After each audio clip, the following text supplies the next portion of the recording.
Welcome back আপনাদের সবাইকে। শুনছেন ভয়ের বারান্দা। আমি তরিকুল জুনিয়র আছি আপনাদের সাথে। কথা না বাড়িয়ে সরাসরি আমি ঘটনায় যেতে চাই। ঘটনাটি একটা ইমেল, আর ইমেলটি পাঠিয়েছেন আমাদের ভয়ের বারান্দার একজন মডারেটর রানা হামিদ। সে যেভাবে আমার কাছে লিখে পাঠিয়েছে আমি ঠিক সেভাবেই আপনাদের কাছে উপস্থাপনা করার চেষ্টা করছি। বলছেন রানা ভাই, আসসালামু আলাইকুম ভয়ের বারান্দার সকল শ্রোতা বন্ধুদের, আর তরিকুলকে জানাই আমার অশেষ ভালোবাসা। আশা করি তুইও অনেক ভালো আছিস। আলহামদুলিল্লাহ ভাইয়া, আমি অনেক ভালো আছি। তারপরেই রানা ভাই লিখছেন, আজকে তোর কাছে আমি যে ঘটনাটি পাঠাচ্ছি এটি ইমরান নামের একজনের সাথে ঘটে যায়, আর ঘটনাটা শুনলে সবাই বুঝতে পারবে এরপরে কি ঘটতে চলেছে। কিন্তু তারা সকলেই ভুল, কারণ এই ঘটনার প্রতিটা ধাপে ধাপে এমন কিছু ঘটে গিয়েছে যেটা কল্পনার বাহিরে। কিন্তু শুনলে মনে হবে এর পরের ঘটনাটা আমার বোঝা হয়ে গিয়েছে। যাই হোক, ঘটনাটা আমার নিজের ঘনিষ্ঠ একটা বন্ধু তার নিজের দাদার সাথে ঘটে যাওয়া। তিনি এখনো বেঁচে আছেন, আর তার কাছ থেকে আমি অসংখ্য ঘটনা কালেক্ট করেছি, যেটা আমি একের পর এক সিরিয়াল বাই সিরিয়াল তোর কাছে লিখে পাঠাবো। তো বন্ধুর দাদা যেভাবে আমার কাছে বলেছে আমি ঠিক সেভাবেই লিখে পাঠাচ্ছি। বলছে আমার বন্ধুর দাদা, তার নাম ছিল ইমরান। সময়টা 1992 সালের কনকনে শীতের ভেতরে। আমি সেদিন রাতে এশার নামাজ শেষ করে খাওয়া দাওয়া করে শুয়ে পড়েছিলাম। সেই সময় আমাদের গ্রামে এখনকার মতো বিদ্যুৎ ছিল না। সম্পূর্ণ অন্ধকারে ঢাকা আমাদের গ্রাম। চারপাশে কনকনে শীতের কারণে মানুষ আরো আগে ভাগে শুয়ে পড়েছিল। আমিও তার ব্যতিক্রম ছিলাম না। কিন্তু কেন জানি সেদিনকে আমার রাতে ঘুম হচ্ছিল না। রাত আনুমানিক কয়টা হবে এটা আমি বলতে পারবো না, তবে এটা মধ্যরাত ছিল, এটা স্পষ্ট বুঝতে পারছিলাম। জানি না সময়টা কত ছিল। শুয়ে এই পাশ ওই পাশ হতে হতে হঠাৎ আমার ঘরের দরজায় টুক টুক করে 3টা টোকা পড়ে। আমি ঘরের দরজায় নক হওয়ার সাথে সাথেই ঘরের ভেতর থেকে বলে উঠলাম, কে? বাহিরে কারা? আমার প্রশ্নের সাথে সাথেই বাহির থেকে অনেক নিচু স্বরে একজন বলে ওঠে, ইমরান চাচা, আমরা, দরজাটা একটু খোলেন, আপনাকে আমাদের দরকার। কথাটা শোনার সাথে সাথেই আমি বিছানা থেকে উঠলাম, আর সাথে সাথেই দরজা খুলে দিলাম। দরজা খুলতেই দেখতে পেলাম আমাদের এলাকার 3 যুবক আমার সামনে দাঁড়িয়ে আছে। তাদের চোখ মুখ কেমন একটা ফ্যাকাশে হয়ে আছে। মনে হচ্ছিল অনেক খারাপ কিছু তাদের সাথে ঘটে গিয়েছে। আমি তাদের জিজ্ঞাসা করলাম কি হয়েছে। তারা আমাকে ভঙ্গুর গলায় বলল, আজ রাত আনুমানিক 9টা কি 10টার দিকে তাদের বাবা মারা গিয়েছে। আসলে তারা করিম ভাইয়ের 3 সন্তান। করিম ভাই আমার থেকে খুব একটা বড় ছিল না, প্রায় 5-7 বছরের ছোট বড় ছিলাম আমরা। আমি আগেই বলেছিলাম আমি সন্ধ্যা লাগার সাথে সাথেই ঘরের ভেতরে ঢুকে গিয়েছিলাম, যার কারণে করিম ভাই মারা গিয়েছে এটা আমি শুনতে পেয়েছিলাম না। শীতের রাতের জন্য অনেকেই হয়তো এই খবরটা এখনো জানে না।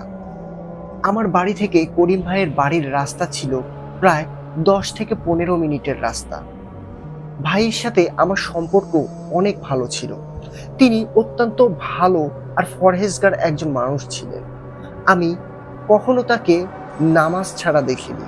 আমাদের এলাকার অনেক মানুষই তাকে অনেক ভালো বলতো। কিন্তু আচমকা তার এই চলে যাওয়াটা আমার মনের এক কোণে কেমন একটা ব্যথা সৃষ্টি করলো। অনেক ভালো লোক ছিলেন, অনেক চলাফেরা করছি একসাথে, উঠা বসা করেছি, কোনোদিন তার কাছ থেকে কোনো খারাপ ব্যবহার পাইনি। যাই হোক, তার ছেলেরা আমাকে বলল তারা সকালের আলো ফোটার সাথে সাথেই তার বাবার দেহটা দাফন করতে চায়। আনুমানিক সকাল 7 ঘটিকার দিকে তার জানাজা নামাজ পড়ানোর সিদ্ধান্ত তারা নিয়েছে। তারা আমাকে এখনই গিয়ে তার বাবার লাশটা ধোয়ার জন্য আমাকে অনুরোধ জানালো। আমি আর কোনো কথা বাড়ালাম না, কোনো কিছু ভাবনা চিন্তাও করলাম না। কনকনে শীতের ভেতরে একটা কালো চাদর মুড়ি দিয়ে আমি আমার গিন্নিকে বললাম ঘরের দরজাটা লাগিয়ে দিতে। করিম ভাই মারা গিয়েছে আর আমি তার লাশটাকে গোসল করাতে যাচ্ছি। আমার গিন্নিও আমাকে কোনো বাধা দিল না। আমি করিম ভাইয়ের আমি করিম ভাইয়ের ৩ ছেলের পেছন পেছন যাচ্ছিলাম। আমি তাদেরকে বিভিন্ন রকম প্রশ্ন করতে লাগলাম, কিন্তু আশ্চর্যজনকভাবে তারা আমার প্রশ্নের কোনো উত্তর দিচ্ছিল না। বেশ খানিকটা রাস্তা আমি তাদের সাথে চলে গিয়েছি। রাস্তা চলতে আমার কেমন একটা অস্বস্তি লাগছিল। চারপাশে ঘন কুয়াশা, এত পরিমাণে তীব্র শীত পড়েছে সে রাতে, যেটা আমি ভাষায় প্রকাশ করতে পারছি না। হাতে একটা হারিকেন নিয়ে আমি তাদের পেছন পেছন যাচ্ছি। তারা আমার সাথে কোনো রকম কোনো কথা বলছে না, এমনকি তারা নিজেদের ভেতরেও কোনো কথা বলছে না। কান্নার একটু রেশ তাদের চোখে মুখে ছিল না। আমার কাছে জিনিসটা খুব অস্বাভাবিক লাগছিল। আর এইদিকে এত পরিমাণে কুয়াশা পড়েছে যে ২ থেকে ৩ হাত দূরে কি ঘটছে এটাও দেখতে পাচ্ছিলাম না। আমি আস্তে আস্তে তাদের সাথে হেঁটে চলছিলাম। করিম ভাইয়ের বাড়ির কাছাকাছি আসতেই তার বাড়ি থেকে কান্নাকাটির চিৎকার শুনতে পাচ্ছিলাম। আস্তে আস্তে বাড়ির আঙিনায় প্রবেশ করলাম। বাড়ির আঙিনায় প্রবেশ করতে দেখতে পেলাম করিম ভাইয়ের নিথর দেহটা বাড়ির উঠোনে শুইয়ে রাখা আছে, যেটা একটা বিছানার চাদর দিয়ে ঢেকে রাখা ছিল। আমি বাড়িতে ঢুকতেই দেখতে পেলাম নিম পাতা আর বড়ই পাতা দিয়ে পানি গরম করা হচ্ছে। মসজিদ থেকে আগেই খাটিয়াটা নিয়ে এসে রাখা আছে।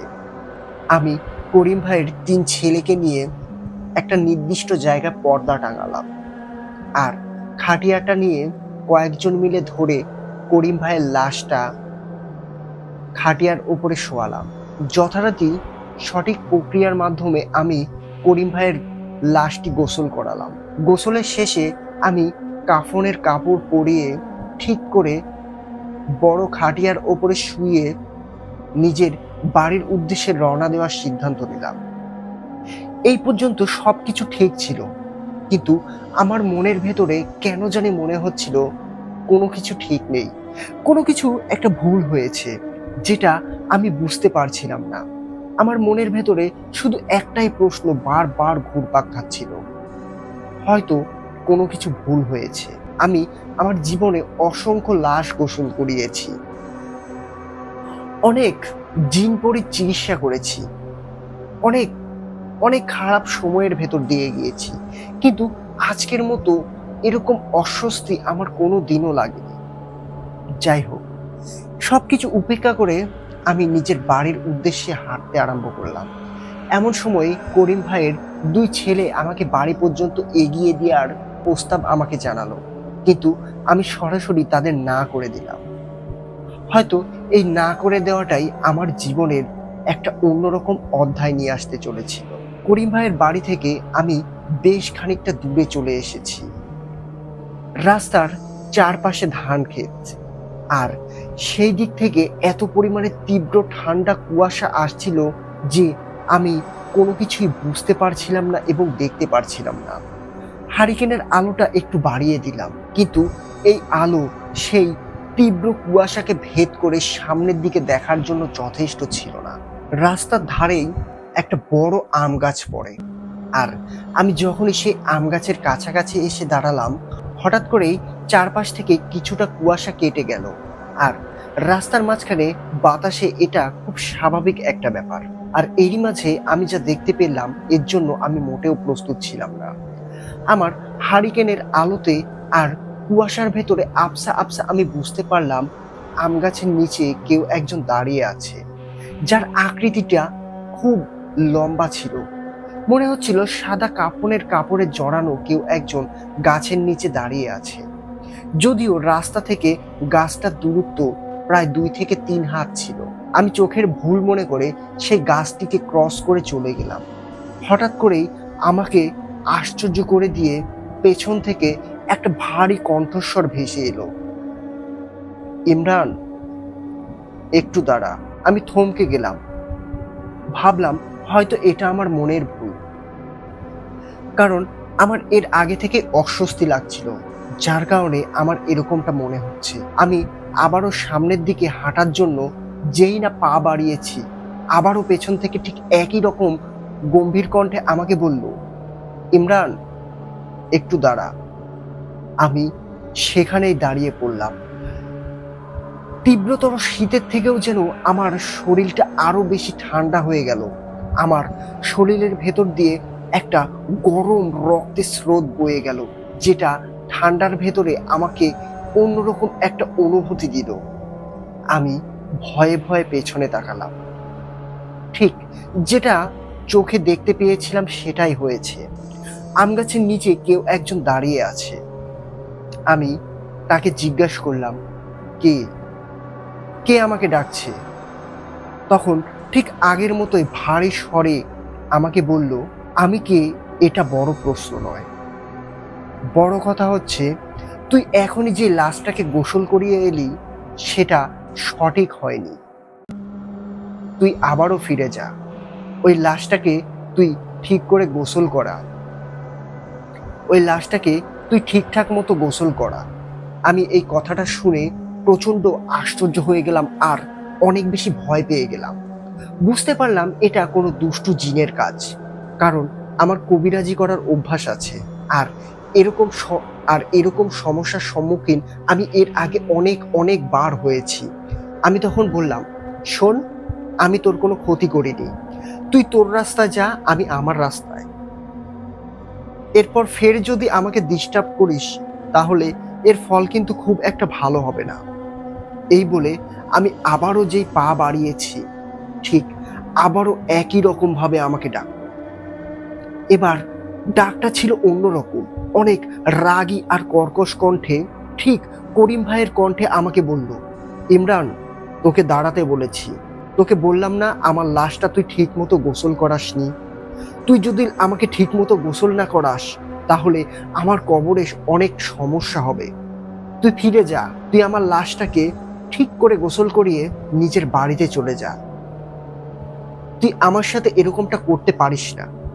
আমি থমকে দাঁড়ালাম আর বুঝতে পারলাম এটা মোটেও স্বাভাবিক কোনো কিছু নয়। হঠাৎ করেই সেই জিনিসটা আমার সামনে থেকে চোখের পলকে হারিয়ে গেল, কুয়াশার ভেতরে কোথায় একটা মিলিয়ে গেল। আমি সেখানে পাথরের মতো দাঁড়িয়েছিলাম, বুঝতে পারছিলাম না কি করব, নিজের বাড়িতে ফিরে যাব নাকি আবারও করিম ভাইয়ের বাড়িতে যাব।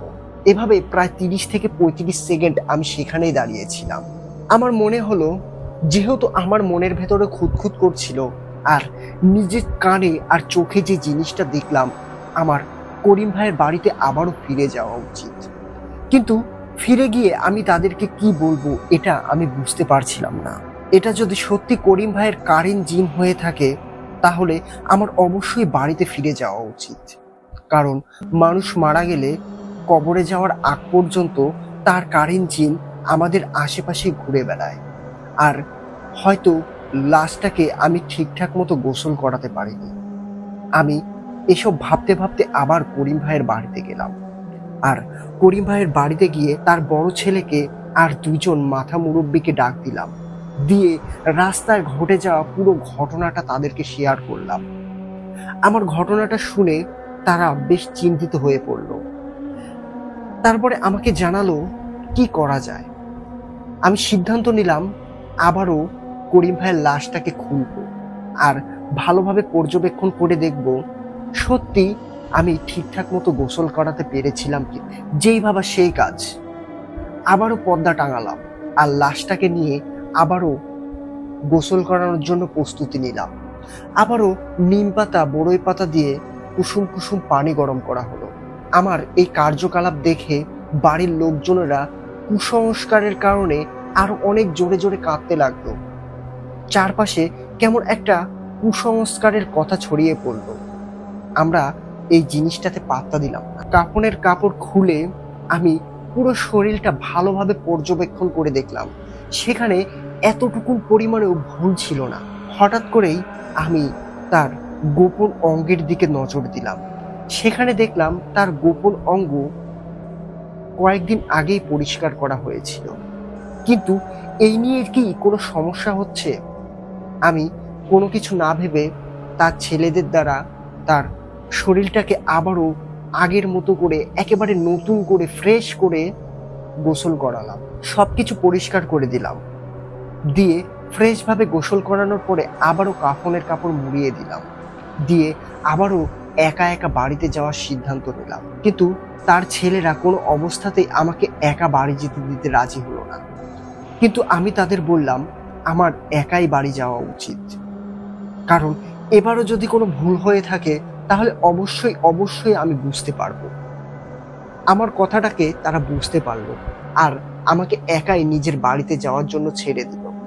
আমি নিজের বাড়ি পর্যন্ত একা একাই এসেছিলাম, কিন্তু রাস্তায় কিংবা অন্য কোথাও আমার সাথে আর কোনো রকম কোনো ঘটনা ঘটেনি।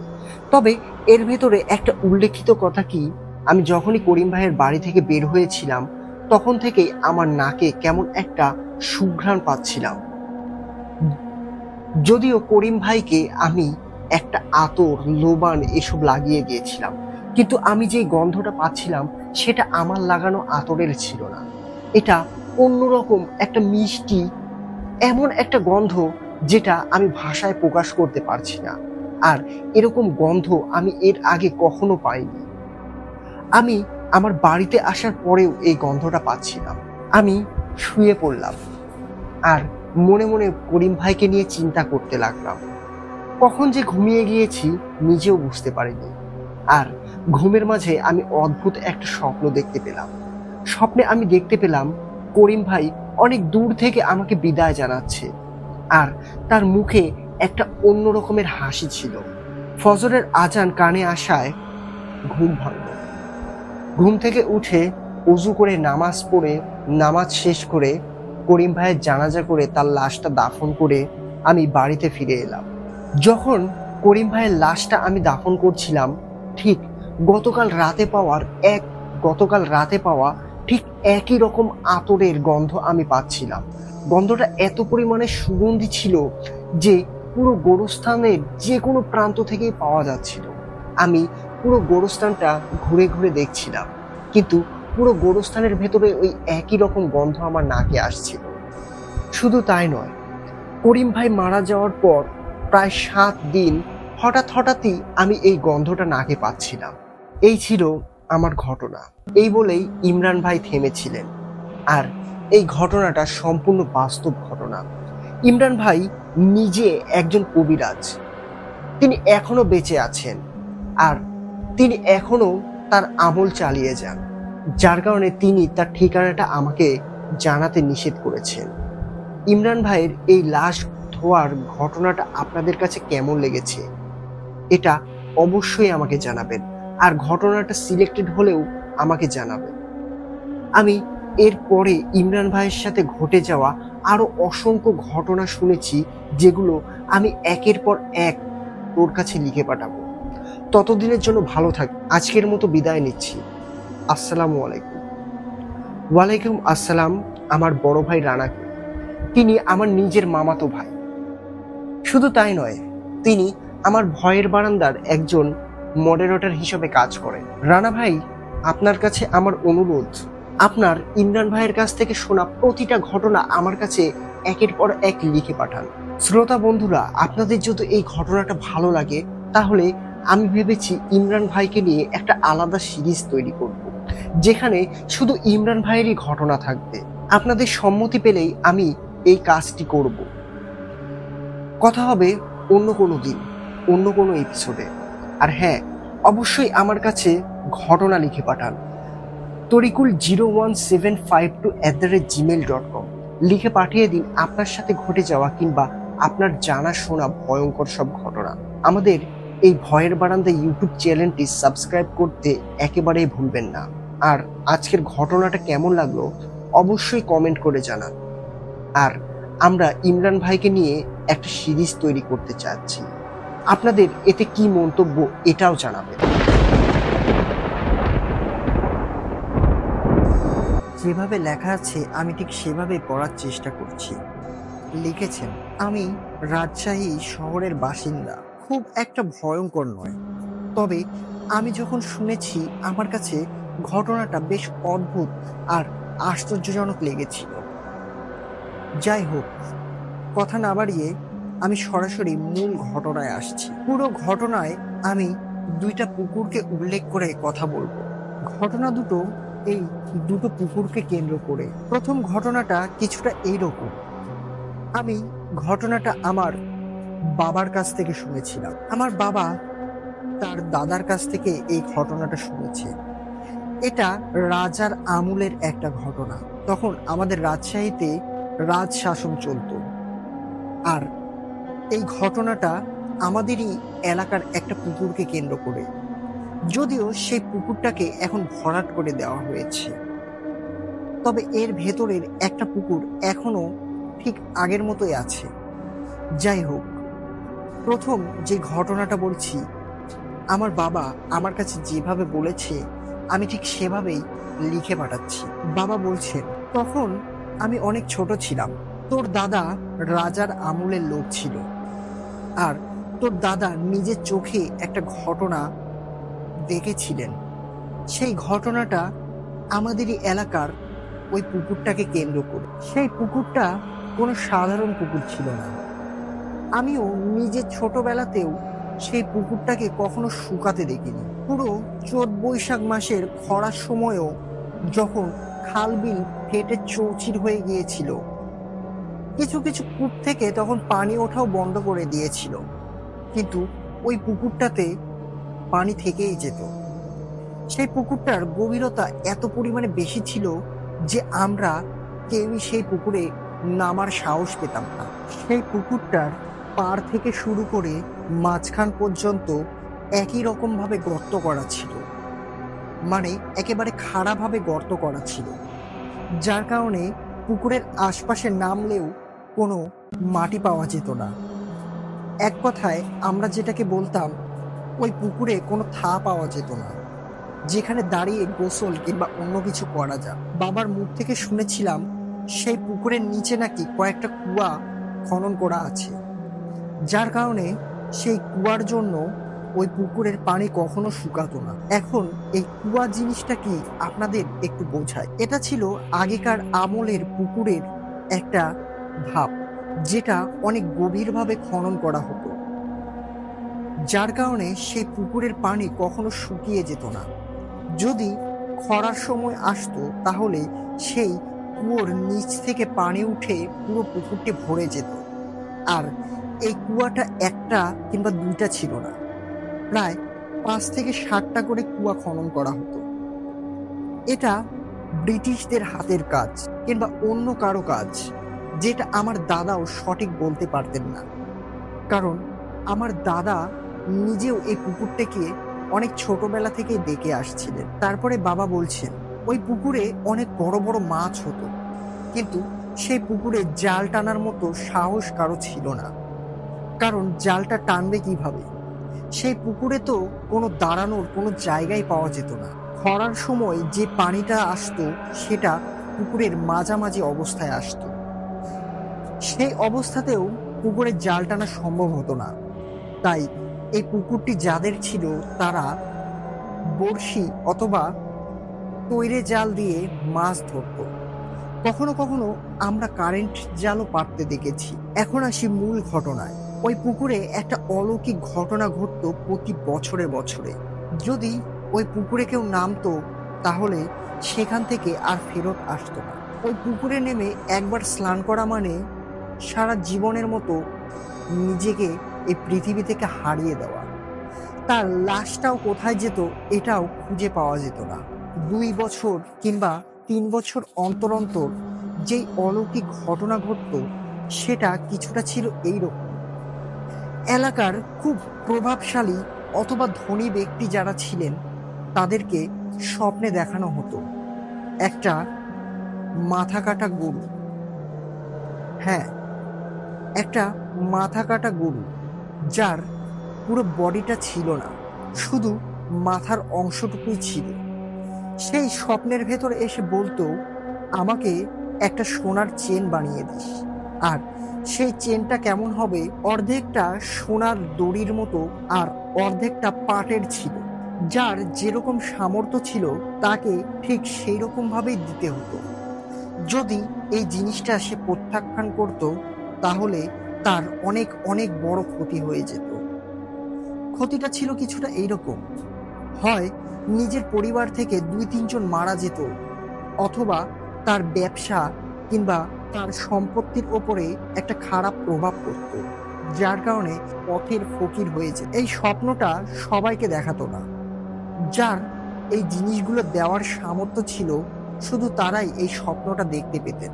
আর যেদিনকে এই গরুর মাথাটাকে অর্ধেকটা সোনার দড়ি আর অর্ধেকটা পাটের দড়ি দিয়ে বেঁধে দেওয়ার দিন ছিল, সেই দিনটা পুরো এলাকার ভেতরে একটা জাঁকজমক উৎসব হতো।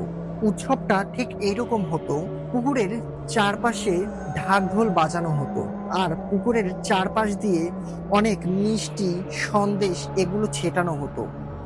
ঢাক ঢোলের সাথে সাথে একটাই আওয়াজ সবাই একসাথে করত, জাগো জাগো জাগো গরু মাতা জাগো, জেগে ওঠো, তোমার তোমার উপহার গ্রহণ করো। এভাবে অনেক সময় পর্যন্ত অপেক্ষা করতে হতো। কখনো রাতের বেলা অথবা কখনো কখনো দিনের বেলাতে পুকুরের ঠিক মাঝখানের পানিতে সেই গরুর মাথাটা ভেসে উঠত।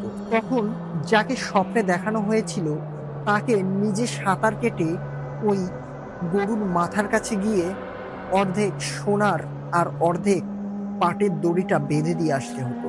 সেই গরুর শুধু মাথার অংশটাই দেখা যেত, পুরো বডির কোনো কিছুই দেখা যেত না। সেই পুকুরটার পানির কালার ছিল কালচে, যেটা আমি নিজেও দেখেছিলাম। এটা ছিল আমাদের এলাকার প্রথম পুকুরের ঘটনা।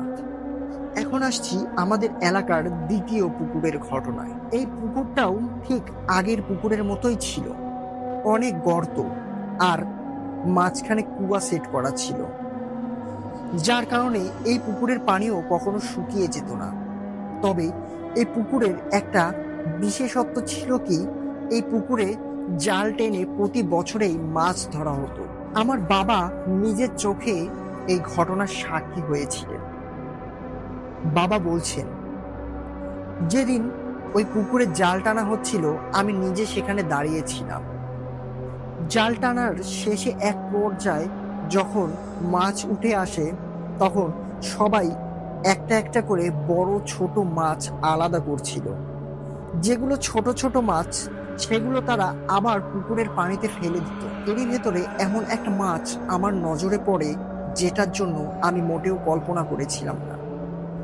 আমি দেখেছিলাম প্রায় 15 থেকে 20 কেজি ওজন হবে, অনেক বড় একটা কাতলা মাছ সেই জালে উঠেছে। আর সেই মাছটা ছিল এইরকম, তার কানের দুই পাশেই সোনার বালি লাগানো ছিল, তার নাকে একটা সোনার মোটা বালি লাগানো ছিল।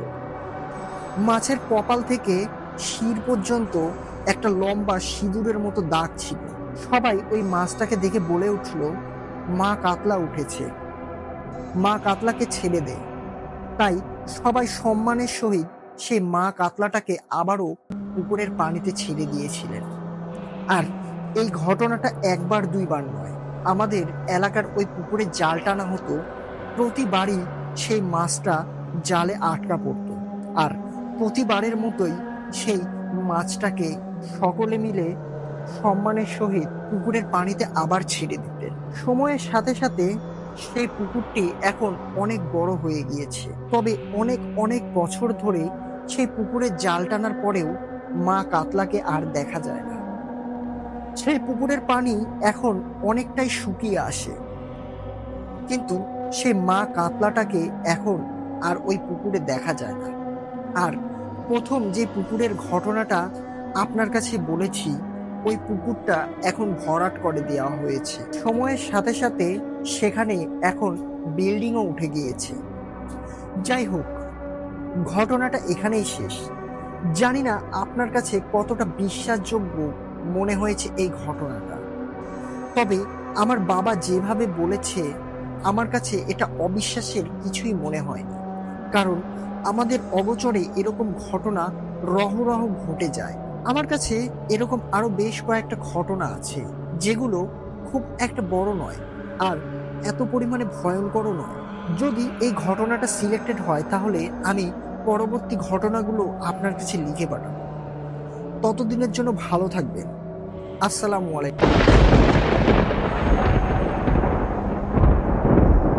চলে যাচ্ছি আমাদের পরবর্তী ঘটনায়। যেভাবে লেখা আছে আমি ঠিক সেভাবেই পড়ার চেষ্টা করছি। লিখেছেন, আসসালামু আলাইকুম সকল শ্রোতাবৃন্দ আর শ্রদ্ধেয় তরিকুল ভাই। আশা করি আপনারা সবাই অনেক ভালো আছেন। আমিও অনেক ভালো আছি। আমি জানি আপনি সবসময় ভালো আর ভালোর সাথে, তাই জিজ্ঞাসা করলাম না কেমন আছে। আমি শফিকুর রহমান। আমার বাসা সিরাজগঞ্জ। আমি ভয়ের বারান্দার একজন নিয়মিত শ্রোতা। বেশ কয়েকদিন ধরে আমি ভয়ের বারান্দার প্রায় সবগুলো এপিসোডে শুনে ফেলেছি। আমার কাছে আপনার বলা ঘটনাগুলো অনেক অনেক ভালো লেগেছে, তাই আমি নিজে আমার কাছে থাকা একটা ঘটনা আপনার কাছে লিখে পাঠাচ্ছি।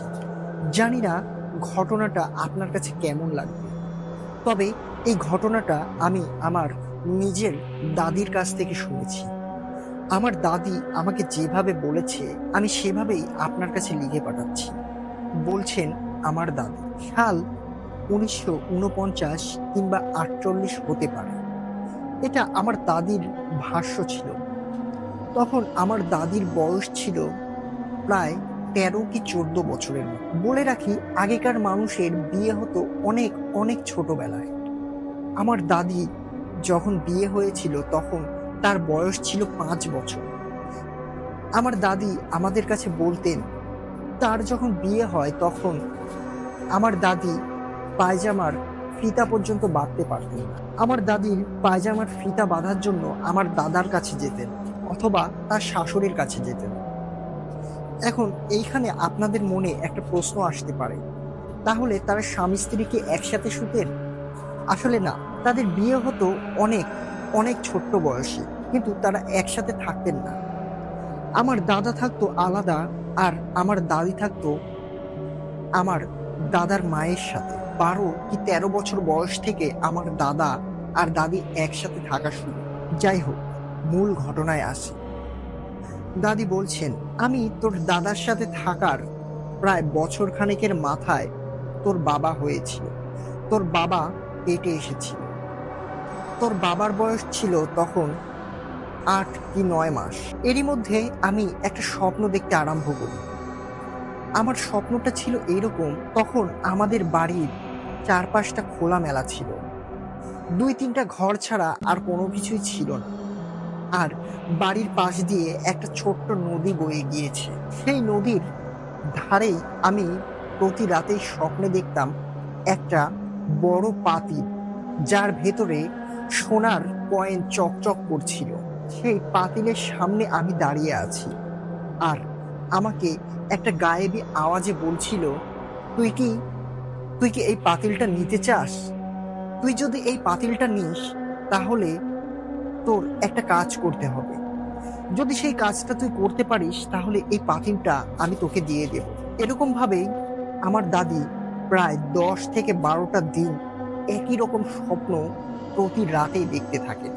আর যখনই এই স্বপ্নটা শেষ হয়ে যায়, আমার দাদি ঘুম থেকে উঠে পড়তেন। 11 দিনের মাথায় আমার দাদি ঘুম থেকে ওই একই রকম স্বপ্ন দেখে উঠে পড়েন, আর তার বাথরুমে যাওয়ার প্রয়োজন হয়।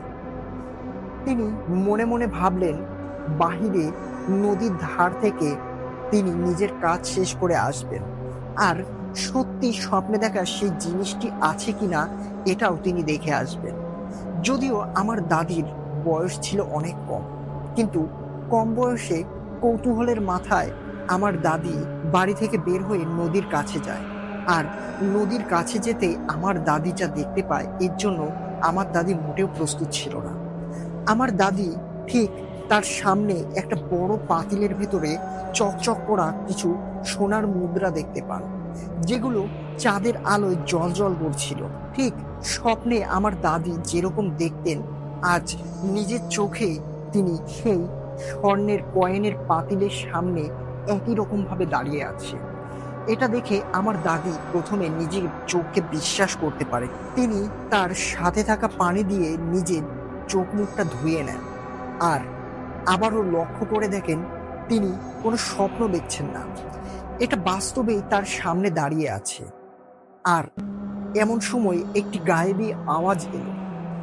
আওয়াজটা ছিল এরকম, কোনো এক ভয়াল কণ্ঠে একটা নারী আমার দাদিকে বলছে, তুই তুই এই সোনার পাতিলটা কি নিতে চাস? যদি এই পাতিলটা তুই নিতে চাস, তাহলে তোর একটা কাজ করতে হবে। এই কথাটা শোনার সাথে সাথে আমার দাদি প্রচন্ড ভয় পেয়ে যান, আর সেখান থেকে এক দৌড়ে নিজের ঘরে চলে আসে।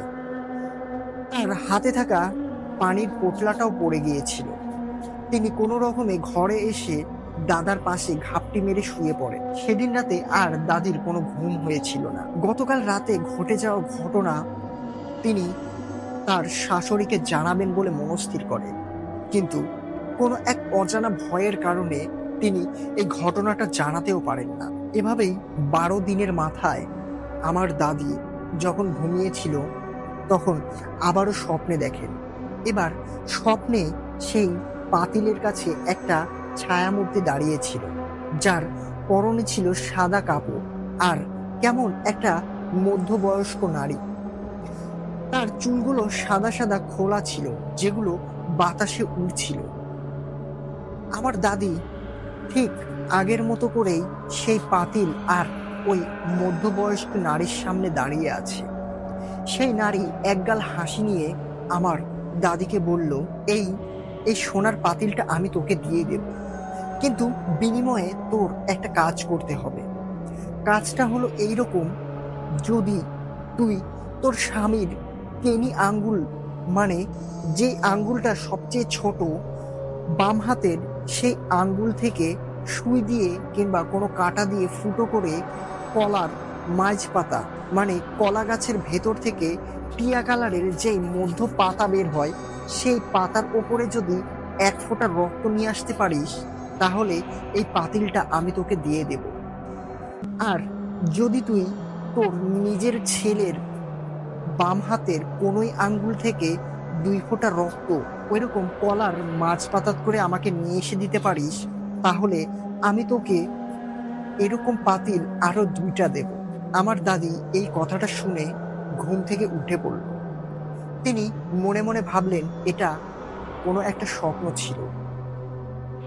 তিনি আবারও ভয়ে ভয়ে বাইরে গেলেন, আর বাইরে যেতেই দেখলেন নদীর ধারে ঠিক ওইরকম একটা পাতিল নিয়ে মধ্যবয়স্ক একটা নারী দাঁড়িয়ে আছে। এইভাবেই আমার দাদি 13 দিনের মাথায় কি মনে করে কলার একটা মাইজ পাতা কেটে নিয়ে আসেন, আর হাতে একটা সুই নিয়ে আমার বাবার দিকে অগ্রসর হন। যখনই তিনি আমার বাবার কোনোই আঙ্গুলটা ফুটো করতে যাবেন, সেই সময়ে আমার দাদির মনের ভেতরে কেমন যেন একটা মোচড় দিয়ে ওঠে। তিনি সাথে সাথে সেই কলার পাতা আর সুইটা ফেলে দেন, আর এক দৌড়ে ঘর থেকে বের হয়ে যান। ঘর থেকে বের হয়ে এতদিন ঘটে যাওয়া পুরো ঘটনা আমার দাদির শাশুড়ির কাছে শেয়ার করেন। আর এই কথাটা শুনে আমার দাদির শাশুড়ি যেন আকাশ থেকে পড়লেন। তিনি সাথে সাথে আমার দাদিকে জড়িয়ে ধরলেন আর বললেন, মা, তুই কি সত্যি ছেলের কোনোই আঙ্গুল ফুটো করেছিস? আর সে কলার মাঝ পাতাতে কি তুই রক্ত ফেলেছিস? খবরদার, এটা যেন করিস না। আর যদিও করে থাকিস, তাহলে ওই পাতাটা এখনই ধুয়ে ফেল। এরকম আরো অনেক রকম কথা বলতে লাগলো।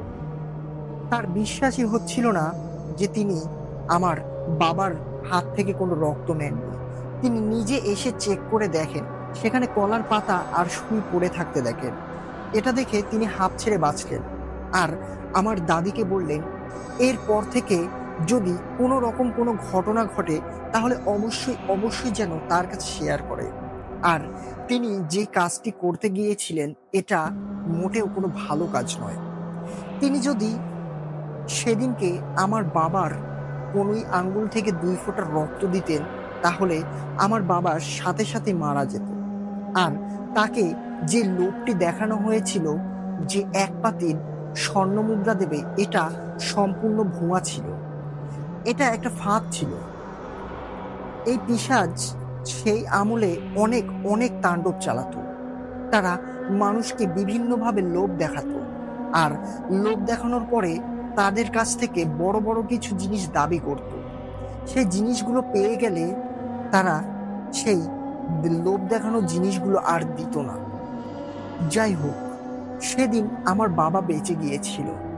হয়তো এমনও হতে পারত যদি আমার বাবার সেই রক্তটা তিনি দিয়ে দিতেন, আর হয়তো সেই সোনার পাতিলটাও তাকে দিয়ে দিত, কিন্তু তারপর থেকে আমার দাদি নিঃসন্তানও হতে পারে। এই ঘটনা নিয়ে আমার বেশি কিছু বলার নেই, কারণ আমি আমার দাদা দাদি এদেরকে অনেক অনেক বিশ্বাস করতাম। আর এই ঘটনাটা আমার দাদি তার নিজের শাশুড়ির সামনে আমাদের কাছে বলেছিলেন, যদিও আমার দাদির শাশুড়ির বয়স অনেক হয়ে গিয়েছিল। ঘটনাটা এখানেই শেষ। জানি না আপনার কাছে কেমন লেগেছে, তবে ঘটনাটা যখন আমি শুনেছিলাম আমার গা শিউরে উঠেছিল। আসলে এরকমও কিছু ঘটতে পারে, যদিও এরকম ঘটনা আমি এর আগে আরো অনেক শুনেছি। যাই হোক, আমার কাছে আরো বেশ কয়েকটা ঘটনা আছে। যদি এই ঘটনাটা সিলেক্টেড হয় তাহলে আমি পরবর্তী ঘটনাগুলো আপনার কাছে লিখে পাঠাবো। ততদিনের জন্য ভালো থাকবেন। আসসালামু আলাইকুম।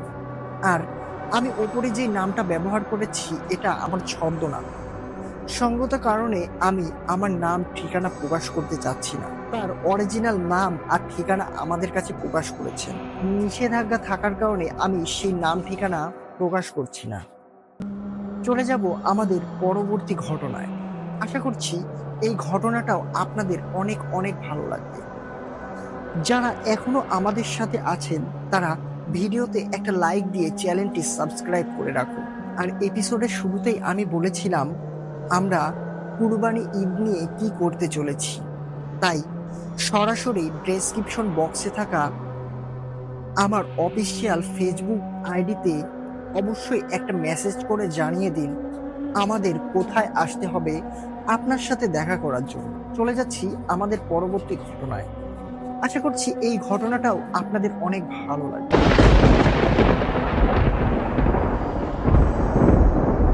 আসসালামু আলাইকুম তরিকুল ভাই, আশা করি অনেক ভালো আছেন। আলহামদুলিল্লাহ, আল্লাহর অশেষ রহমতে আমিও অনেক ভালো আছি। আমি মোসাম্মদ ফারজানা খাতুন। আমি আপনার ভয়ের বারান্দার একজন নিয়মিত শ্রোতা। মূলত আমি টিকটকে আপনার ভয়ের বারান্দার বেশ কয়েকটা এপিসোড শুনেছি, যদিও সেখানে পার্ট পার্ট করে দেওয়া হতো। তবে অপেক্ষায় থাকতাম কখন এই ঘটনাটার দ্বিতীয় পার্ট আসবে। সঙ্গত কারণে আমি আমার নাম ঠিকানা প্রকাশ করতে ইচ্ছা করছি না। ঘটনাটা আমাদের এলাকার একটা বড় বিল, আর সেই বিলের ভেতরে থাকা একটা পুকুরকে কেন্দ্র করে। ঘটনাটা আমি আমার দাদার কাছ থেকে শুনেছি। আমার দাদিও এই ঘটনাটা আমাকে ছোটবেলায় বলত। জানি না এই ঘটনাটা আপনার ভয়ের বারান্দায় সিলেক্ট হবে কিনা, কারণ ঘটনাটা একেবারেই ছোট্ট একটা ঘটনা আর খুব একটা ভয়ঙ্কর নয়। যদি ঘটনাটা ভালো লাগে তাহলে ভয়ের বারান্দায় পড়ে শোনালে খুবই খুশি হব। আমি যেভাবে আমার দাদুর কাছ থেকে শুনেছি আমি ঠিক সেভাবেই আপনার কাছে লিখে পাঠাচ্ছি। বলছেন আমার দাদু, তখন 1975 কি 74 সালের দিক হবে। তখন আমাদের এলাকায় যদি কোনো বিয়ে কিংবা অন্যান্য কোনো অনুষ্ঠান হতো তাহলে এখনকার মতো ডেকোরেটরের কোনো সিস্টেম পাওয়া যেত না। তাই এলাকায় যে কোনো রকমের অনুষ্ঠানের জন্য এলাকার নির্দিষ্ট কোনো লোক কিংবা কোনো ভালো একটা মানুষ হাঁটতে হাঁটতে গভীর রাতে আমাদের এলাকার বিলের ওই পুকুর ধারে গিয়ে দাঁড়াতো, আর সেই পুকুর থেকে তিনি প্রয়োজন মতো থালা এবং গ্লাস চাইতেন।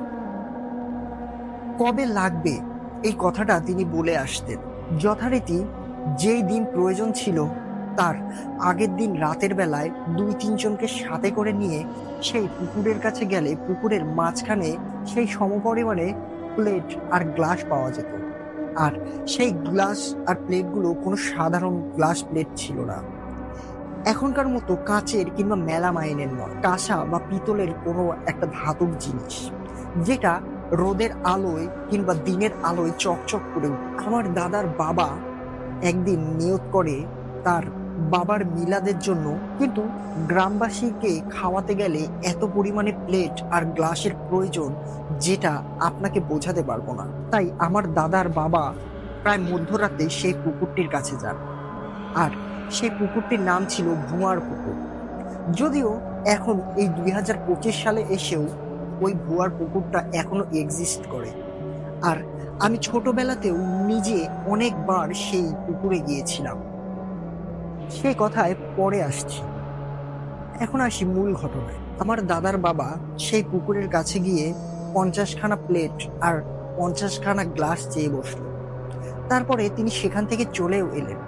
যেদিনকে আমার দাদার বাবা তার বাবার জন্য মিলাদ করতেন, মিলাদের জন্য লোকজন খাওয়ানোর পরিকল্পনা করেছিলেন, তার আগের দিন আমার দাদা সহ আরো কয়েকজনকে সাথে নিয়ে তিনি ওই প্লেট আর গ্লাসগুলো আনতে গিয়েছিলেন।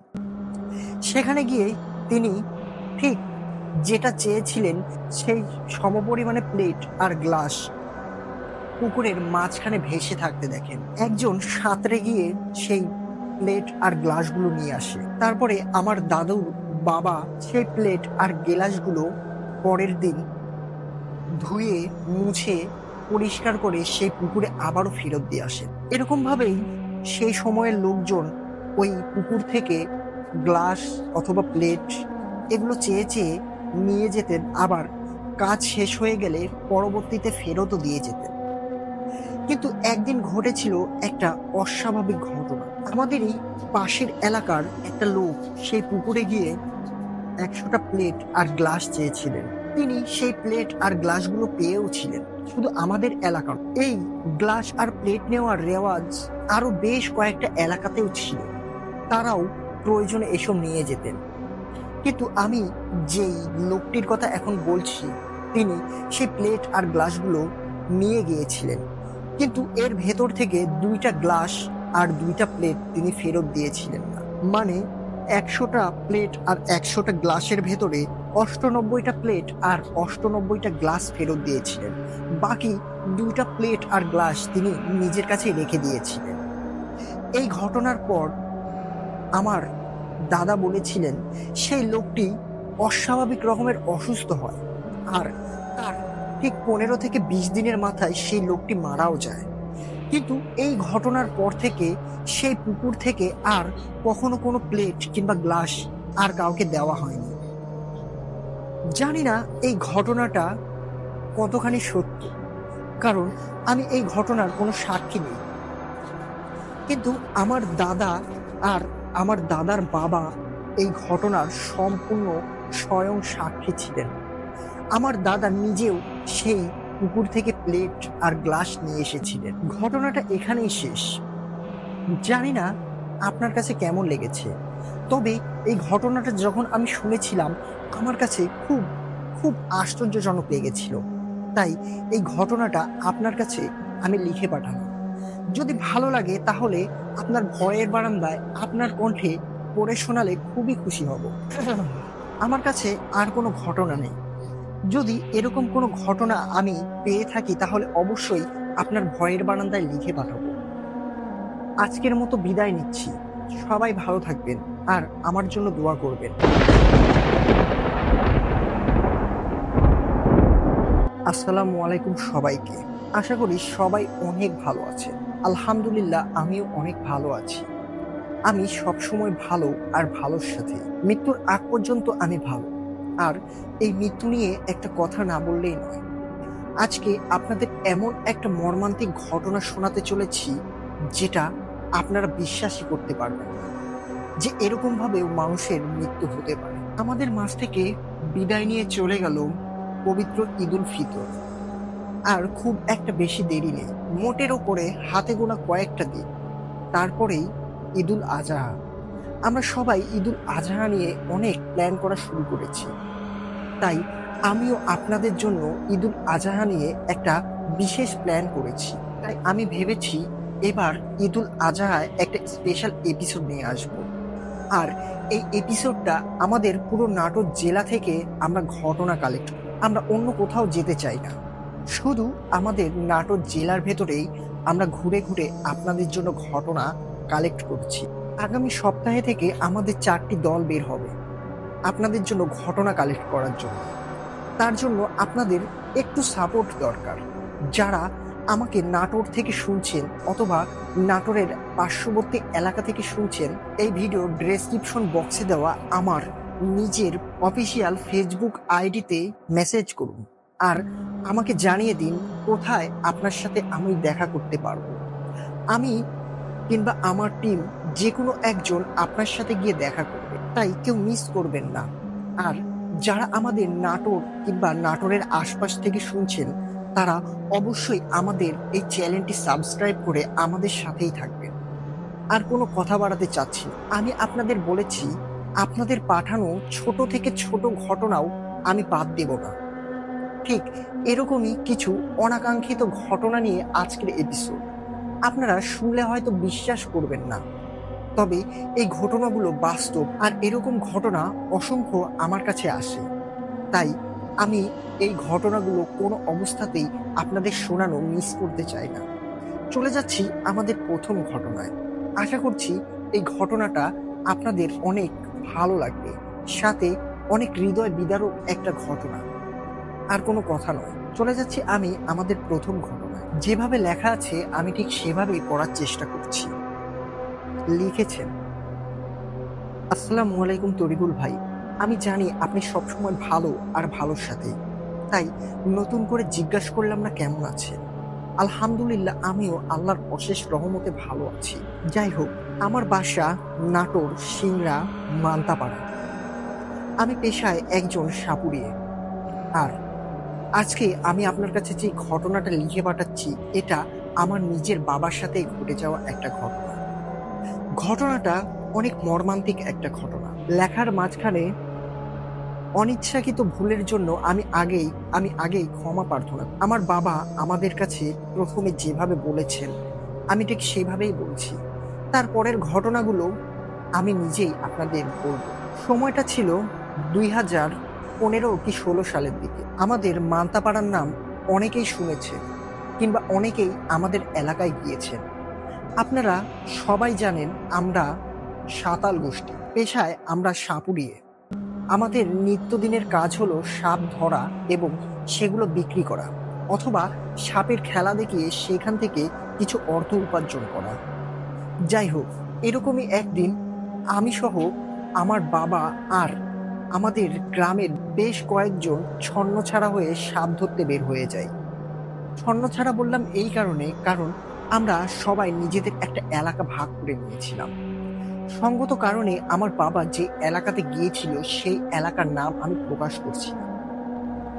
যাই হোক, এবার বলছি বাবার মতো করে। আমি নিজের নাকে একটা বড় সাপের গন্ধ পাচ্ছিলাম, আর সেই গন্ধটাকে অনুসরণ করে আমি একটা বিলের ভেতরে চলে যাই।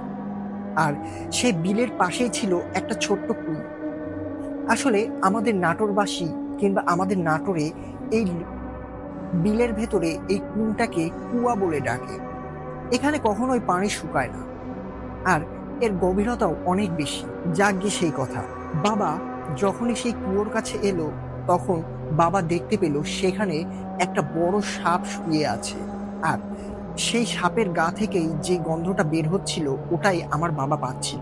আমার বাবা সাপের কাছে গিয়ে নিজের হাতে থাকা সেই বিনটা বাজাতে লাগে, আর বিন বাজানোর সাথে সাথেই একটা অবিশ্বাস্য ঘটনা ঘটে যায়, যেটা আমার বাবা কোনো দিনও কল্পনা করতে পারেনি।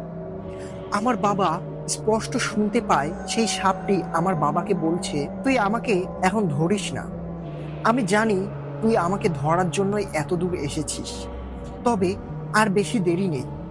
আর 6টা দিন পরে কালী পূজা, আমি সেই কালী পূজাটা খেয়েই আমি নিজেই তোর কাছে ধরা দেব, তুই অনুগ্রহ করে আমাকে এখন ধরতে আসিস না। আমার বাবা এরকম ঘটনার এর আগে কোনো সাক্ষী হয়নি, তবে আমার দাদার মুখ থেকে শুনেছে এরকমও জিনিস পাওয়া যায় যেগুলো কথা বলতে পারে, আর তাদের ভেতরে এক অলৌকিক ক্ষমতা থাকে, যেই ক্ষমতাটা তারা একজনকে দিতে পারে। সেই সাপটি আমার বাবাকে আরো বলে, তোকে আমি একটা বিশেষ ক্ষমতা দেব কালী পুজোর পরে। ক্ষমতাটা এরকম হবে, তুই চাইলে যে কাউকে মৃত্যুর হাত থেকে বাঁচাতে পারবি। শুধু তাই নয়, তুই গলা পর্যন্ত পানির ওপর দিয়ে হেঁটেও যেতে পারবি।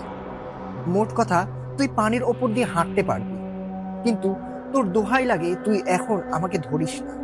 আমি কালী পুজোটা খেয়ে তারপরে আমি নিজেই তোর কাছে ধরা দেব। কিন্তু আমার বাবা সেই সাপের কোনো কথা শুনতেই রাজি ছিল না, কারণ তার মাথায় একটা মণি জ্বলজ্বল করছিল। তার মুখের আশপাশ দিয়ে একগুচ্ছ দাড়িও বের হয়ে গিয়েছিল। বাবা অনেক লোভে পড়ে যায়। সে ভাবে এই সাপটাকে এখনই ধরতে হবে, কারণ এদের কথায় কোনো বিশ্বাস।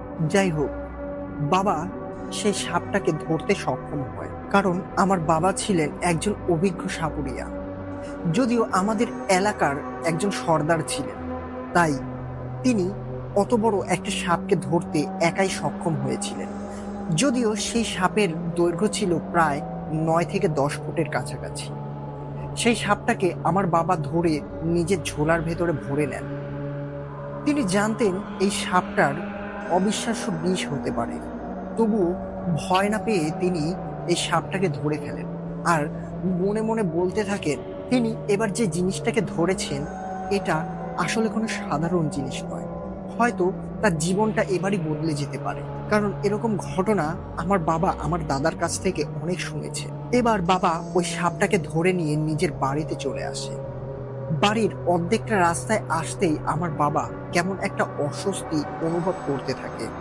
বাড়িতে আসার সাথে সাথেই বাবা মাটিতে পড়ে যায় আর কেমন একটা কোঁকড়াতে লাগে। আস্তে আস্তে তিনি বুকের ওপর ভর করে আমাদের বাড়ির বারান্দার উপরে ওঠে আর আমার মাকে বলে ঝোলার ভেতরে একটা সাপ আছে, সেই সাপটাকে যেন আমরা কেউ বের না করি। যেই কথা সেই কাজ।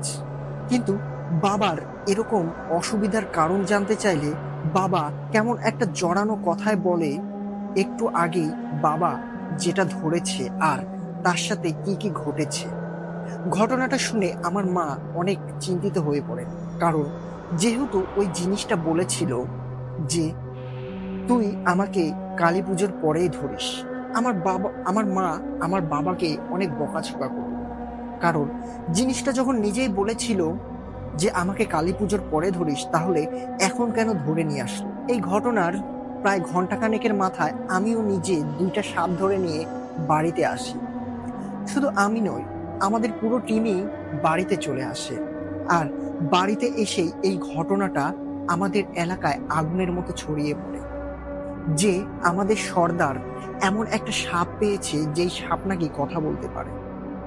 যাই হোক, আমি তখন বাবার কাছে এসে দাঁড়াই।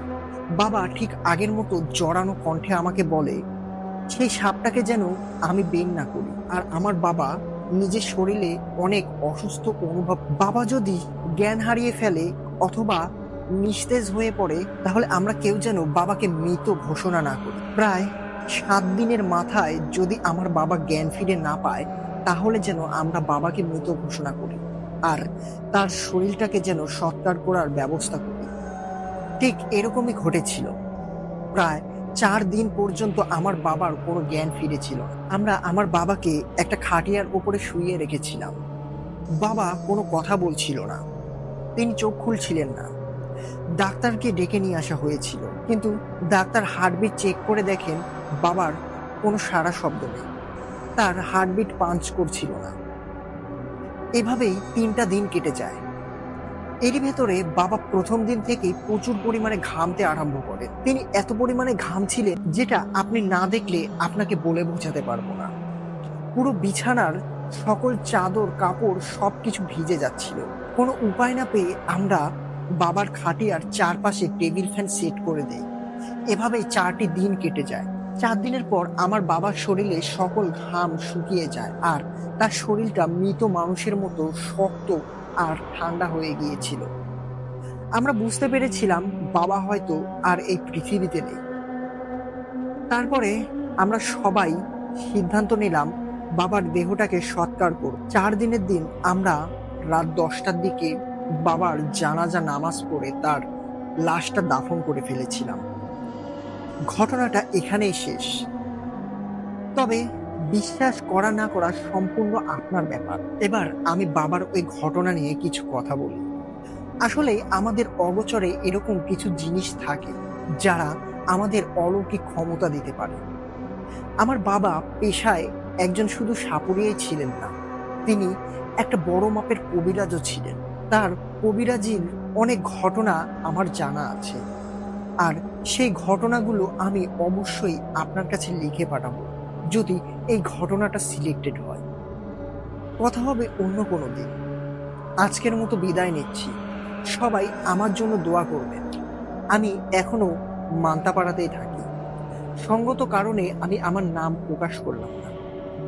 তারপরেই ভাই তার ফোন নাম্বার দিয়েছে, তার ফেসবুক আইডিও আমার সাথে শেয়ার করেছে। আর এই ঘটনার প্রেক্ষাপটে আমি একটা কথা বলতে চাই। কথাটা হচ্ছে এরকম একটা ঘটনা ভাইয়ার বলা অনুযায়ী সময়কালে আমিও শুনেছিলাম, কারণ আমি নাটোরেরই একটা ছেলে। আর এই ঘটনাটা কোথায় ঘটেছিল এটাও আমি জানি। হয়তো আপনারা বিশ্বাস করবেন না, ভাববেন আমি বানিয়ে বলছি, কিন্তু এটা বাস্তব একটা ঘটনা। এই ঘটনাটা অনেকেই জানেন, কিন্তু ঘটনাটা আপনাদের কাছে তুলে ধরলাম এই কারণে যে এই ঘটনাটা ভাই আমাকে নিজে লিখে পাঠিয়েছেন। যাই হোক, চলে যাব আমাদের দ্বিতীয় ঘটনায়। আশা করছি আপনাদেরকে আমি এখনো পাশে পাবো, তাই এই ঘটনাটাও আপনাদের অনেক ভালো লাগবে।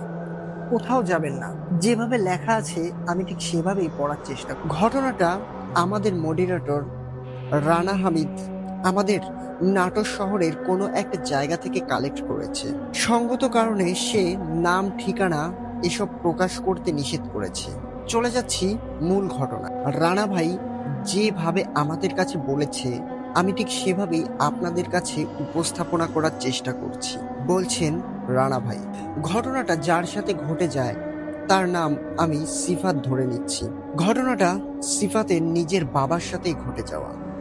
সিফাত বলছে, ঘটনার শুরুতেই আমি আপনাদের জানিয়ে রাখি, আমার বাবাকে 22শে নভেম্বর কুকুরে কামড় দেয়। এই দিনটি ছিল আমাদের খুবই একটা স্পেশাল দিন, কারণ আমার নিজের ছোট বোনের বিয়ের সময় ছিল এটা। আর যখন কুকুরে আমার বাবাকে কামড়ে দেয় তখন এটা দুপুরের খাওয়ার সময় ছিল। যাই হোক, এই কথাটা একটু সবাই মাথায় রাখবেন, কারণ এই কথাটা বলার কারণ ঘটনাটা শুনলেই আপনারা বুঝতে পারবেন। আমরা বাবাকে আমাদের নাটোর সদর হসপিটাল থেকে নিয়ম অনুসারে জলাতঙ্ক রোগের টিকা প্রদান করেছিলাম। টিকা দেওয়ার ঠিক 1 মাসের মাথায় আমার বাবা পানি দেখলে কেমন একটা ভয় করতেন। ঠিক সেই রকম ভয় করতেন যেই রকম ভয় একজন জলাতঙ্ক রোগী লাস্ট স্টেজে এসে করতেন। আমার বাবা পানিকে এত পরিমাণে ভয় করতেন যে আমার বাবা পানি দেখতেই পারতেন না। এর আগে অনেক ছোট্ট ছোট্ট ঘটনা ঘটে গিয়েছে। আমার বাবা হঠাৎ করে চিৎকার করে উঠতেন, আমাদের সবাইকে বলতেন তার শরীর জ্বলে পুড়ে যাচ্ছে।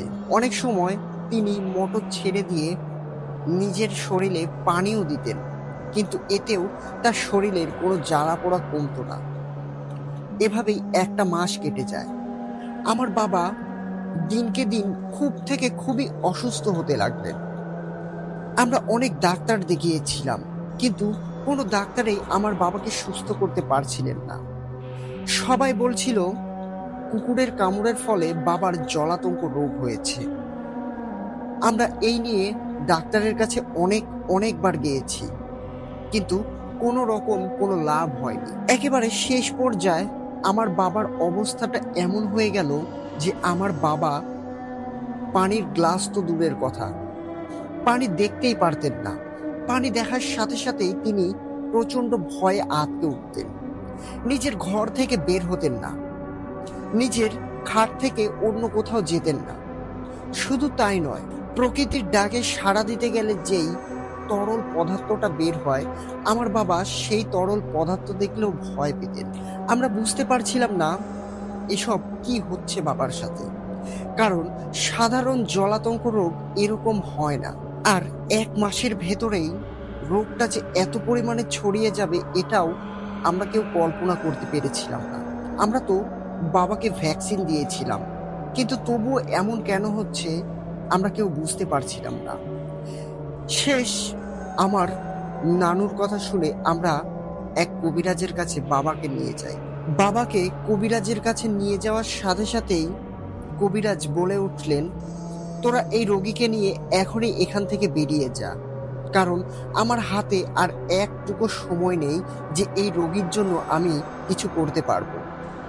আমরা হতাশ হয়ে সেই কবিরাজের বাড়ি থেকে বের হয়ে গেলাম।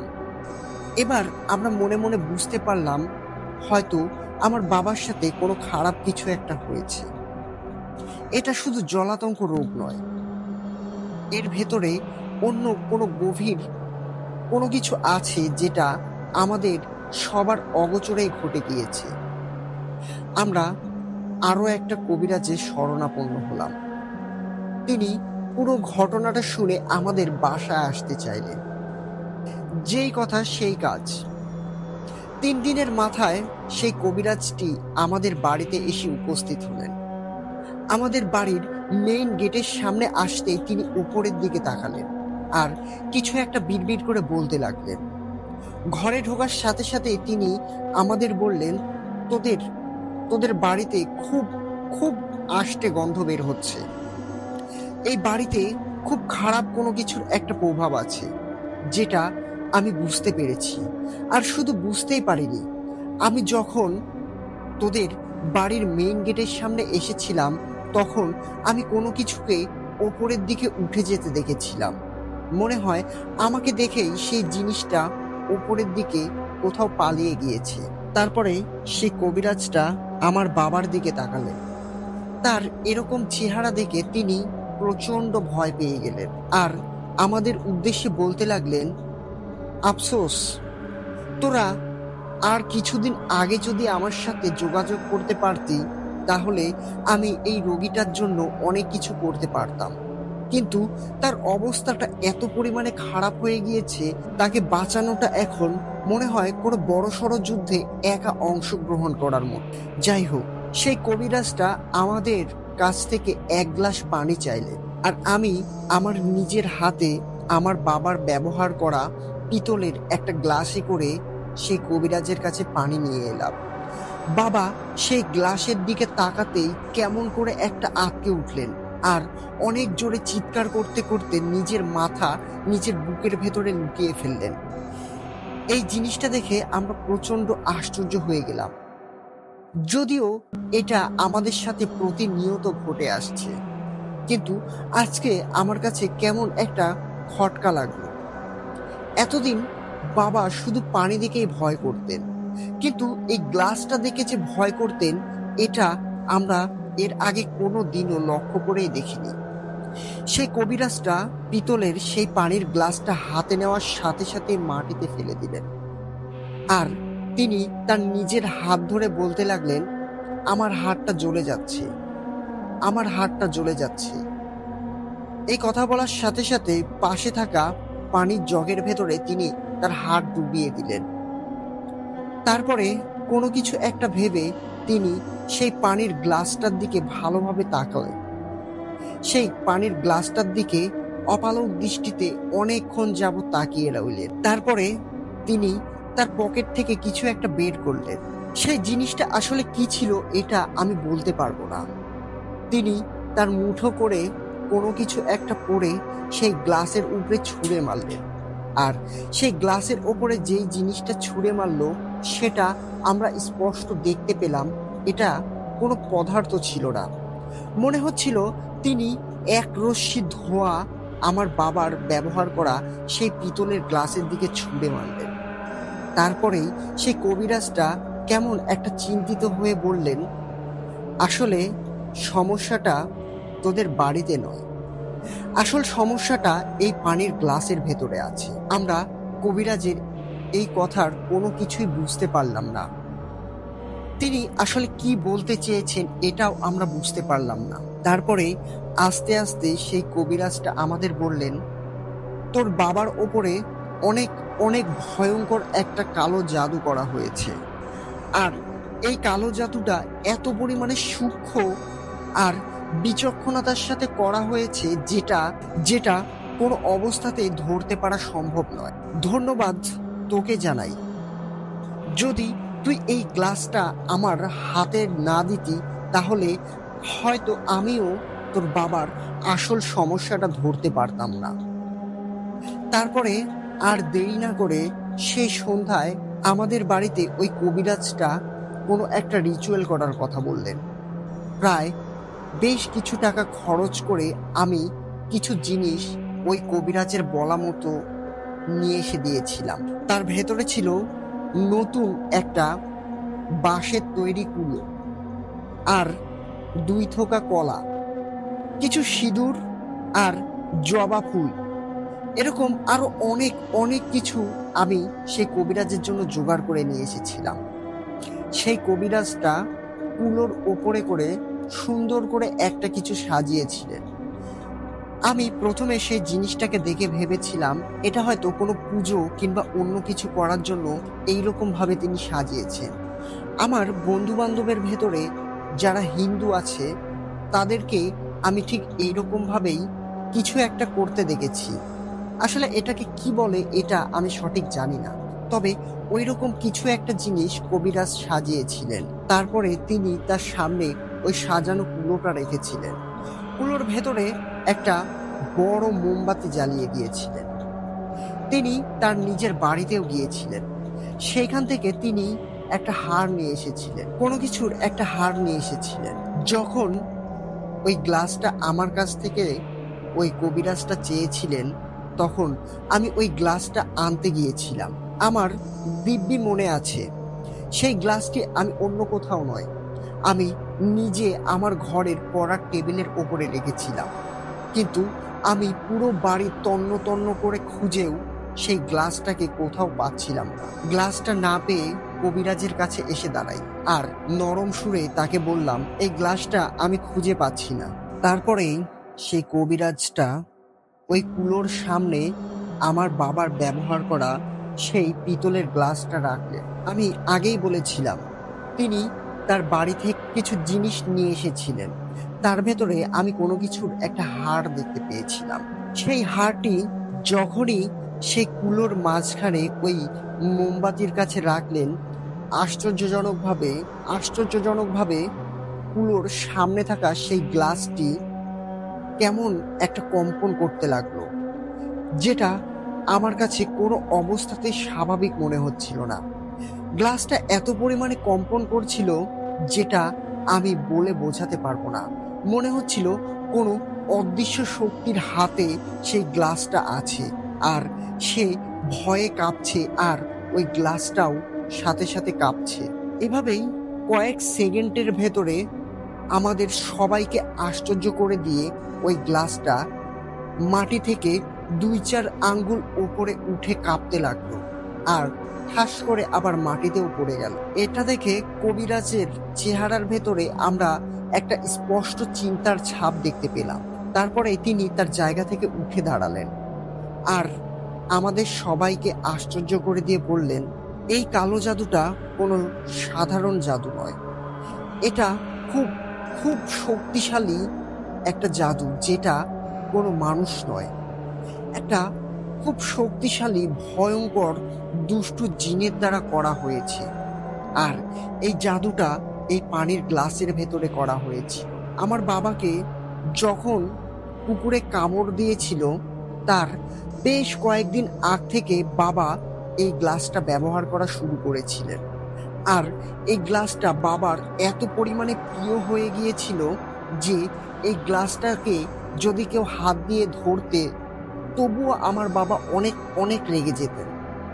গ্লাসটি তিনি নিজে পরিষ্কার করতেন এবং নিজে পানি ঢেলে নিজেই খেতেন। সেই কবিরাজটি আবারও তার জায়গায় গিয়ে বসলেন। কিছুক্ষণ তিনি কোনো কিছু পাঠ করতে লাগলেন, আর নিজের মাথায় হাত দিয়ে মাটির দিকে তাকিয়ে তিনি মাথা নাড়াতে লাগলেন। মনে হচ্ছিল সামনে তার কোনো কিছু বসে আছে কিংবা দাঁড়িয়ে আছে, আর মনোযোগ সহকারে তিনি তার সেই কথাগুলো শুনছেন। কিছুক্ষণ এইভাবে কাটার পরে সেই কবিরাজটা আবারও মাথা তুলে তাকালেন, আর আমাদের কাছে বললেন, এই জাদুটা কাটাতে হলে আগে দেখতে হবে কি করা হয়েছে, আর সেই জিনিসটা দেখতে হলে একটা কাঁসার প্লেট দরকার, যেটা তিনি নিজেই সাথে করে নিয়ে এসেছেন। আর এই জাদুটা কিভাবে কাটাতে হবে সেটা ওই পানির প্লেটের ভেতরেই দেখা যাবে। তারপরে তিনি আমার বাবার ব্যবহার করা সেই গ্লাসের ভেতরে কিছু পরিমাণে পানি দিলেন, আর সেই পানিটা কোনো কিছু পরে ফুঁকে দিলেন। তারপরে সেই পানিটা তিনি তার সাথে করে নিয়ে আসা কাঁসার প্লেটের ওপরে ঢেলে দিলেন, আর সেইখানে কেমন একটা প্রতিচ্ছবির মতো উঠে এসেছিল, যেটা আমরা কেউ দেখতে পেয়েছিলাম না। তবে কবিরাজ একে একে বলছেন আর দেখছিলেন। সেই কবিরাজটা আমাদের জানালেন, তোদের খুব আপনজন কিছু জমির কারণে তোদের বাবার উপরে এই কালো জাদুটা করেছে। তোর বাবা কোনো অবস্থাতেই এই জমিটা তাদের কাছে বিক্রি করতে চাইছিলেন না, যার কারণে তারা এরকম একটা ভয়ানক প্রতিশোধ নিয়েছে। জাদুটা করার প্রক্রিয়াটাও তিনি আমাদের জানালেন। প্রক্রিয়াটা শুনে আমাদের সবার গা শিউরে উঠল। আসলে মানুষ কতটা বুদ্ধিমান হলে এরকম ভাবে ব্রেনটে মানুষকে আঘাত করতে পারে। তারা প্রথমে আমাদের বাড়ির ওপরে একটা খারাপ জিনকে ছেড়ে দেন, যেটা আমার বাবাকে সম্পূর্ণরূপে বশে এনেছিল। আর বাবাকে বশে নিয়ে আসার একটাই কারণ ছিল, সেটা ছিল যেই গ্লাস আমার বাবা ব্যবহার করতেন সেই গ্লাসের প্রতি যেন আমার বাবার একটা আলাদা মায়া কাজ করে। আর এই জিনটাকে চালান করার আগে তারা সেই পানির গ্লাসটাকে আগেই নিয়ে গিয়েছিল। তারপরে সেই গ্লাসের ওপরে অনেক খারাপ খারাপ তন্ত্রমন্ত্র করে সেই গ্লাসটাকে সম্পূর্ণরূপে খারাপ করে দিয়েছিল। এমনভাবে সেই গ্লাসটার উপরে তন্ত্রমন্ত্র করা হয়েছিল যাতে এই গ্লাসটা আমার বাবা ব্যবহার করার মাসখানেকের ভেতরেই আমার বাবা গুরুতর অসুস্থ হয়ে মারা যায়। আর সে মারা যাওয়াটা কোনো একটা রোগের মতো হবে। আপনাদের ঘটনার শুরুতেই বলেছিলাম আমার ছোট বোনের বিয়ের অনুষ্ঠানে দুপুরে খাওয়ার সময় আমার বাবাকে একটা কুকুরে কামড় দিয়েছিল। এই কথাটা বলার কারণ ছিল এই, আসলে সেদিনকে আমার বাবাকে যেই কুকুরে কামড় দিয়েছিল আসলে সেটা কোনো কুকুরই ছিল না, সেটা ছিল কুকুররূপী একটা জিন। সেই জিনটি কুকুরের রূপ ধরে আমার বাবাকে কামড়ানোর একটাই উদ্দেশ্য ছিল, যাতে আমার বাবা সেই গ্লাসটা ব্যবহার করার পরে যেই অসুস্থতায় ভুগবে আমরা যেন কেউ সন্দেহই করতে না পারি যে আমার বাবার ওপরে খুব খারাপ একটা কালো জাদু করা হয়েছে। আমরা সকলেই যেন ভেবে নেই আসলে সেদিনকে কুকুরে কামড় দেওয়ার ফলে আমার বাবার জলাতঙ্ক রোগ হয়েছে। একবার ভেবে দেখুন মানুষ কতটা নিকৃষ্ট আর কতটা দিমাগ লাগিয়ে এরকম একটা কাজ করেছে। আর এই কাজটি অন্য কেউ নয়, আমার নিজের ছোট চাচাই এই কাজটি করেছে। এটা শোনার সাথে সাথে আমাদের মাথায় ঘুরে গিয়েছিল। যাই হোক, তারপরে আমার বাবা এতদিন যে আচরণগুলো করতেন এগুলো আসলে কোনো স্বাভাবিক কিছু ছিল না। একটা নির্দিষ্ট প্রক্রিয়ার কারণে আমার বাবা এরকম অস্বাভাবিক আচরণ করতেন, আর তার মৃত্যুটা জলাতঙ্ক রোগের মতোই সাধারণ একটা মৃত্যু দিতে চেয়েছিলেন, যেটা অনেক অনেক কষ্টদায়ক হয়ে থাকে। ভেবে দেখুন আপনার সামনে প্রচুর পানি আছে, কিন্তু আপনার তৃষ্ণায় গলা ফেটে যাচ্ছে, কিন্তু পানির কাছে ভয়ে যেতে পারছেন না। জানি না ভয়টা কিসের ভয় ছিল, তবে সেই কবিরাজটা আমাদের বললেন এখনো তার হাতে সময় আছে, তিনি এখনো আমার বাবাকে বাঁচানোর একটা শেষ চেষ্টা করতে পারেন। এর জন্য দরকার ঠিক আমার বাবার ব্যবহার করার মতোই পিতলের একটা গ্লাস, যেই গ্লাসটার মাধ্যমে আমার বাবার ব্যবহার করা সেই গ্লাসের কালো জাদুটা কাটানো যাবে। আর এই গ্লাসটা সম্পূর্ণ নতুন হতে হবে। সময় আমাদের হাতে ছিল, সন্ধ্যার সময় আমরা এই প্রক্রিয়াটা করতে শুরু করেছিলাম। তাই আমি সময় নষ্ট না করে আমাদের নাটোর শহরের নিচা বাজারে গিয়ে দাঁড়াই। সেখানের কাঁসা পিতলের দোকান থেকে আমি কোনো রকমে একটা গ্লাস কিনে বাড়িতে চলে আসি। সেই কবিরাজটা ওই গ্লাসের ভেতরে কিছু পানি দিয়েছিলেন। তারপরে দুইটি গ্লাস একে অপরের কাছাকাছি আনতেই সেখানে কেমন একটা ঘর্ষণের মতো সৃষ্টি হচ্ছিল, যেটা থেকে আগুনের ফুলকি বের হচ্ছিল। মনে হচ্ছিল একটা গ্লাস দিয়ে অন্য একটা গ্লাসকে আঘাত করা হচ্ছে। ঠিক পাথরের সাথে পাথর ঘর্ষণ লাগলে যেরকম আগুনের ফুলকি দেখা যায়, দুইটি গ্লাস পাশাপাশি রাখতে ঠিক ওইরকম আগুনের ফুলকির মতো লাগছিল। কোনো অবস্থাতেই দুইটি গ্লাসকে একত্রিত করা যাচ্ছিল না। এভাবেই বেশ খানিকটা সময় কেটে যায়। এরই ভেতরে আমার বাবা সেন্সলেস হয়ে পড়ে। তারপরে সেই কবিরাজটা দুইটি গ্লাস দুই হাতে নিয়ে উপরের দিকে তাকান আর অনেক জোরে জোরে কিছু একটা পাঠ করতে থাকেন। এভাবেই বেশ কিছুটা সময় কেটে যায়। তারপরেই আমরা সবাই দেখতে পেলাম কবিরাজের দুই হাত থেকে দুইটি গ্লাস মাটিতে পড়ে গেল। আর যেই গ্লাসটা আমার বাবা ব্যবহার করতেন, সেই গ্লাসের ভেতর থেকে রক্তের মতো কোনো কিছু বের হয়ে এলো। সেই কবিরাজটা সাথে সাথে সেন্সলেস হয়ে মাটিতে পড়ে গেল। তার কিছুক্ষণ পরেই তার জ্ঞান ফিরে এলো। জ্ঞান ফিরতেই তিনি আমাদের দিকে মুচকি হাসলেন আর বললেন, আলহামদুলিল্লাহ, তোদের বাবার ওপর থেকে সকল বালা মুসিবত কেটে গিয়েছে। আস্তে আস্তে তোর বাবা সুস্থ হয়ে উঠবে, বেশি পাড়াপাড়ি করার দরকার নেই। তবে শুধু আমার কথায় নয়, তোরা তোর বাবাকে একটা ভালো ডাক্তারের কাছে নিয়ে যাস। তারপরে সেই কবিরাজটি দুইটি গ্লাসই নিয়ে চলে গিয়েছিলেন, কিন্তু তিনি সেদিনকে গ্লাস দুইটি হাতে নিয়ে উপরের দিকে তাকিয়ে কি দেখতে পেয়েছিলেন কিংবা কি করেছিলেন এটা আমাদের কাউকেই বলে যায়নি। এরপর থেকে আমার বাবা সম্পূর্ণ সুস্থ হয়ে যায়। ঘটনাটা এখানেই শেষ। জানি না ঘটনাটা আপনাদের কাছে কেমন লেগেছে, তবে এটা সত্যি আমার বাবার সাথে ঘটে গিয়েছে। এই বলেই রানা ভাই তার কথাটা শেষ করেছে। ধন্যবাদ রানা ভাইকে, তিনি অনেক চমৎকার একটা ঘটনা আমাদের কাছে নিয়ে এসেছেন। জানি না ঘটনাটা আপনাদের কাছে কেমন লেগেছে। যদিও ঘটনাটা খুব একটা ভয়ঙ্কর নয়, তবে একবার ভেবে দেখুন, যদি আপনার সাথে এরকম কিছু একটা করা হয় কিংবা আপনার পরিবারের কারোর সাথে যদি এরকম কিছু একটা করা যায়, তাহলে আপনার কেমন লাগে। বিনীত নিবেদক এই যে আপনারা যারা যারা আমার এই কন্টেন্টগুলো দেখছেন অথবা যারা যারা আমাদের এই এপিসোডটা শুনছেন, তারা কখনো কোনোদিনও কালো জাদুর আশ্রয়ে যাবেন না, কারণ এটা কোনো মানুষের ভালো কিছু বয়ে আনে না। যাই হোক, চাইলে আপনিও আপনার ঘটনা আমার কাছে লিখে পাঠাতে পারেন। ডেসক্রিপশন বক্সে দেওয়া ইমেল অ্যাড্রেসে আমার কাছে ঘটনা লিখে পাঠান। torikul01752@gmail.com লিখে পাঠিয়ে দিন আপনার সাথে ঘটে যাওয়া কিংবা আপনার জানা শোনা ভয়ঙ্কর সব ঘটনা। আমাদের ভয়ের বারান্দা এই চ্যানেলটি সাবস্ক্রাইব করে আমাদের সাথেই থাকবেন।